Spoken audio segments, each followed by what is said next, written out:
बिस्मिल्लाहिर्रहमानिर्रहीम। अस्सलामु अलैकुम नाज़रीन, उम्मीद है आप सब लोग खैर खैरियत से होंगे। आज मैं इस वीडियो में आपको सूरत यूसुफ का एक छोटा सा वजीफ़ा आप लोगों की खिदमत में पेश करने जा रहा हूँ। मियाँ बीवी में हमेशा रहने वाला झगड़ा, जिसकी वजह से घर का माहौल या घर बर्बाद हो चुका है या हो रहा है।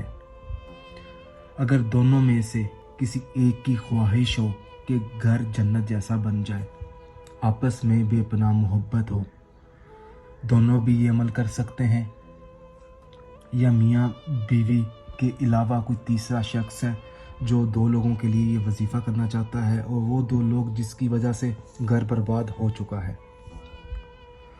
या वो आपके दोस्त भी हो सकते हैं, ज़रूरी नहीं है कि सिर्फ ये मियाँ बीवी के लिए है, वालिदैन के लिए भी पढ़ सकते हैं आप, दोस्तों के लिए पढ़ सकते हैं, रिश्तेदारों के लिए पढ़ सकते हैं आप, यहाँ तक कि आप दुश्मन के लिए भी ये वजीफ़ा पढ़ सकते हैं। वजीफ़ा जो है वो 3 का करना होगा। इशा की नमाज अदा करने के बाद रात को सोने से पहले बावजू हालत में सबसे पहले आपने 111 मरतबा अल्लाह पाक का इसमें मुबारक है या वदूदू मकसद जहन में रखते हुए आपने 111 मरतबा इसमें मुबारक का पहले विर्द करना है। उसके बाद आपने 1 मरतबा सूरत यूसुफ आपने मुकम्मल पढ़नी है। उसके बाद आपने 11 मरतबा अल्लाह पाक का इसमें मुबारक है या अज़ीज़ु आपने इसका विर्द करना है।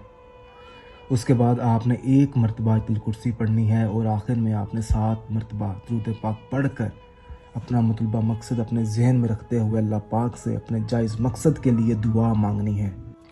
सूरत यूसुफ का 3 दिन ये अमल करने से इंशाअल्लाह ताला उस इंसान का जो घर है वो जन्नत जैसा बन जाएगा। जिस घर में हमेशा लड़ाई झगड़ा और फसाद होता हो, अगर वहाँ सूरत यूसुफ का ये वजीफ़ा पढ़ा जाए तो इंशाअल्लाह ताला वो घर अल्लाह पाक की रहमत से वो जन्नत जैसा बन जाएगा। सदका जारिया समझकर इस वीडियो को दूसरे भाई बहनों तक ज़रूर पहुंचाएं, अपने दोस्तों तक, रिश्तेदारों तक, उन लोगों तक पहुंचाएं जो हमेशा लड़ते रहते हैं, झगड़ते रहते हैं। अगर कोई चीज़ ना समझ आई हो तो आप इस वीडियो के नीचे कमेंट करके पूछ सकते हैं, और हमारे चैनल को सब्सक्राइब करें ताकि हमारे जितने भी वज़ाइफ हैं रमज़ान के, शबान के, वो मैं आप लोगों की खिदमत में पेश कर सकूँ। जज़ाकल्लाह।